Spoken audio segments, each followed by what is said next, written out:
विभाजिता विभाजिता का नियम यानी डिविजिबिलिटी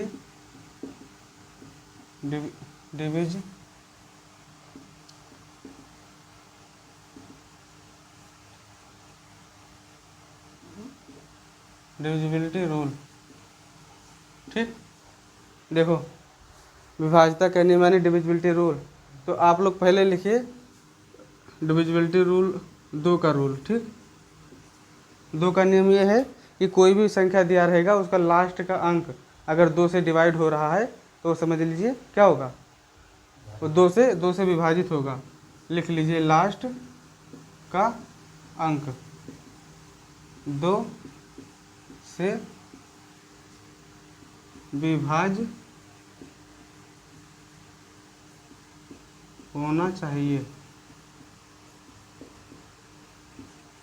ठीक है, समझ पाए। देख लास्ट का जैसे लिखा 4 8 5 3 2, तो लास्ट का अंक कितना 2 है, तो ये संख्या 2 से डिवाइड होगा। उदाहरण डाल के लिख सकते हो। इसी तरह एक उदाहरण और लिख दो 5 4 6 3 2 8।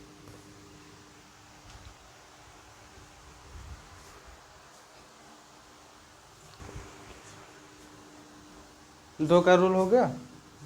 अब लिखिए रूल नंबर 4 का लिखो। 4 का होगा लास्ट का 2 अंक अगर 2 अंक 4 से डिवाइड होना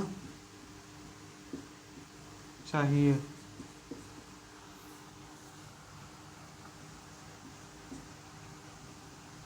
जैसे 97 81 32।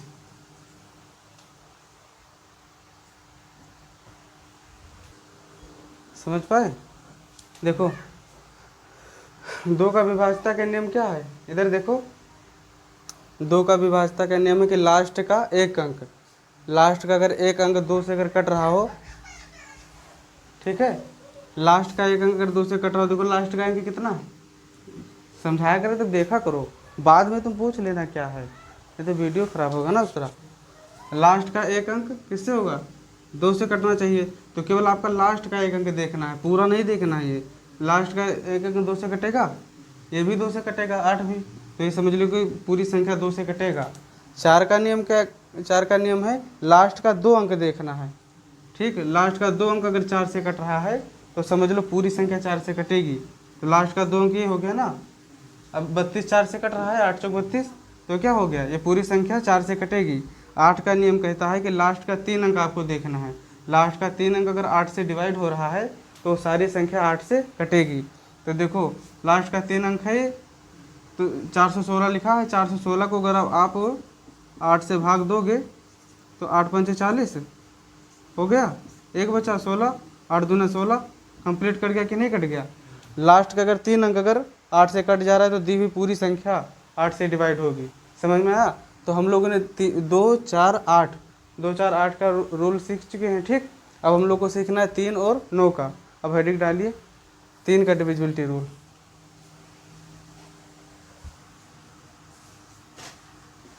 3 का रूल क्या कहता है, 3 का रूल कहता है दी हुई संख्याओं का योग अगर 3 से डिवाइड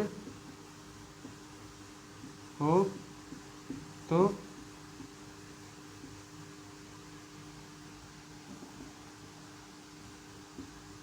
पूरी संख्या 3 से डिवाइड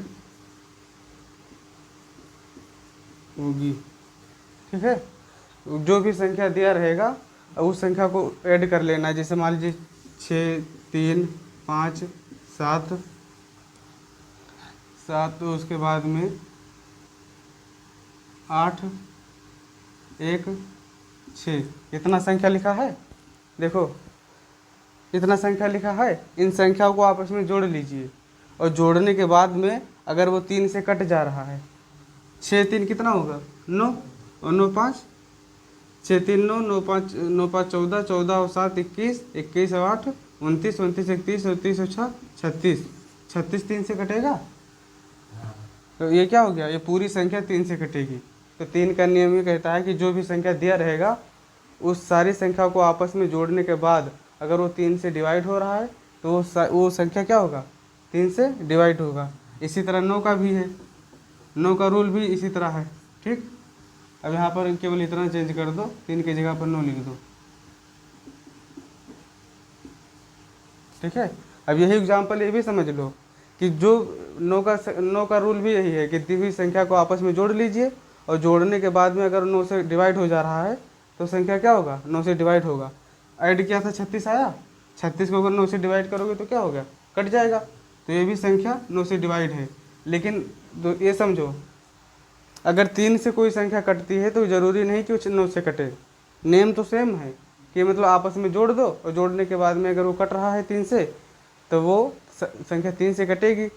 सारी संख्या को आपस में जोड़ दो और ये पता चल जाएगा अगर 9 से कट रहा है तो संख्या 9 से कटेगा। लेकिन ये ज़रूरी नहीं क्योंकि जो संख्या 3 से कटे वही संख्या 9 से भी कटे। जैसे 15, 15 किससे कटता है, 3 से कटता है लेकिन 9 से नहीं कटता है ना। तो केवल इतना ही अंतर है, समझ पाए। तो हम लोगों ने 2 का रूल सीखा, 4 और 4 हो गया, 8 हो गया, 3 और 9। अब हम लोग को क्या करना है, 5। 5 का रूल तो वैसे बहुत सिंपल है, कैसे पता चलेगा, कैसे पता करोगे कौन सा संख्या 5 से कट रहा है, लास्ट का अंक। ठीक है, लास्ट का अंक आपको देखना है, लास्ट का अंक, लास्ट का अंक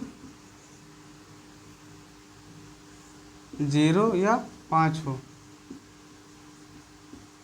लास्ट में कोई अंक अगर 0 दिया है, मान लीजिए कि 9 9 8 7 6 5, लास्ट में अगर 5 दिया है तो संख्या 5 से कटेगा। ठीक, 4 3 2 6 0।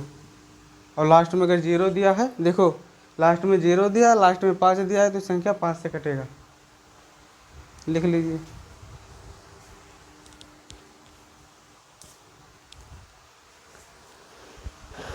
आज केवल रूल ही रूल।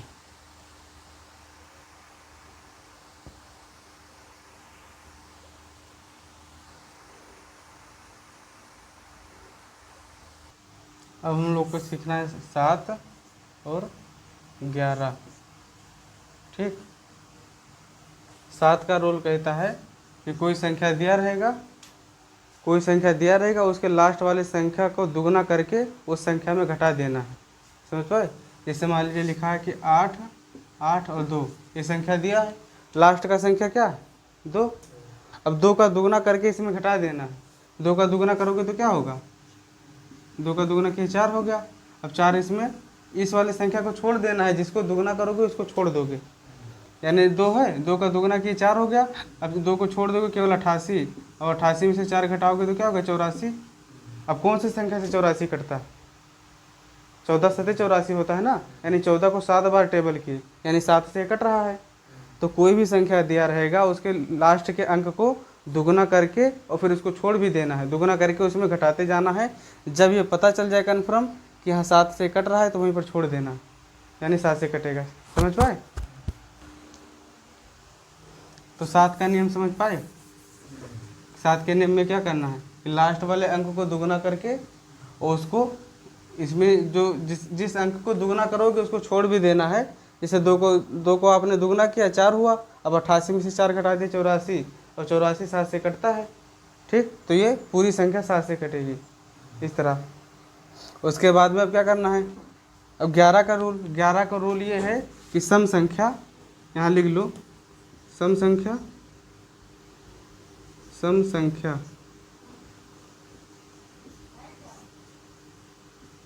का योग माइनस विषम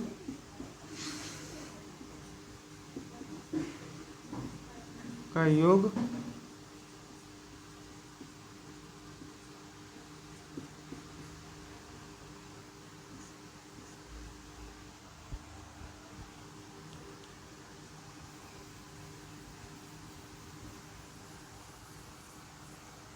देखो इधर, अगर कोई संख्या को ये जानना हो, ठीक है, कि कौन सा संख्या 11 से कट रहा है, तो सम संख्याओं का योग कर देना है और विषम संख्याओं का योग, और उसके बाद घटाने के बाद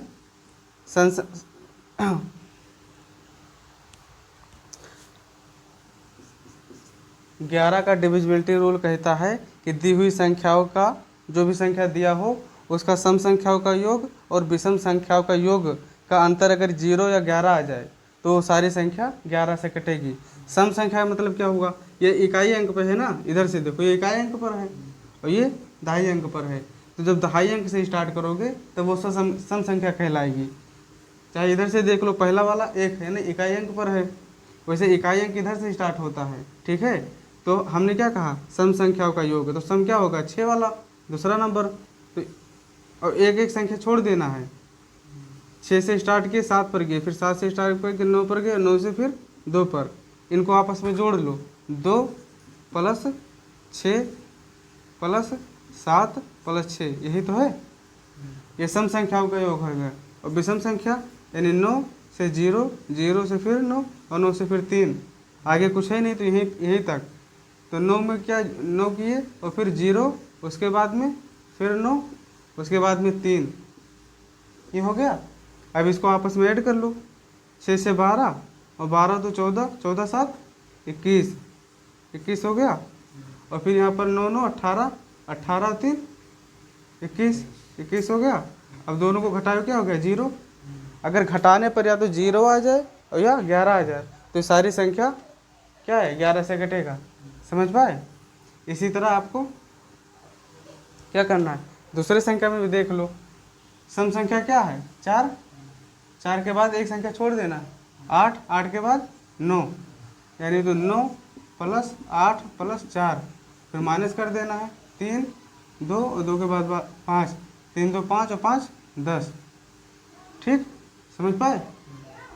इसको भी उसी तरह लिख दो, पहले 3 है, फिर 3 के बाद में क्या है, 2 है, 2 के बाद 5। अब इसको करोगे 9 9 8 17, 17 4 21, 21 में 3 2 5 5 1 10, 21 में से 10 घटाओगे तो 11। समझ पाए। यानी कोई भी संख्या है उसको सम संख्या का योग और विषम संख्या को योग का अंतर अगर 0 और 11 आ जाए तो संख्या क्या होगा, 11 से कटेगा। ठीक है, समझ पाए। तो आज हम लोगों ने क्या पढ़ा, हम लोगों ने सारी संख्याओं के बारे में जाना, उसके बाद में डिविजिबिलिटी रूल के बारे में कि मतलब किस तरह कौन संख्या 2 से कटेगा, कौन संख्या 4 से कटेगा बिना भाग के उसको पता करने के लिए 11 करोड़ हो गया, ठीक, 7 का भी हो गया। समझ पाए।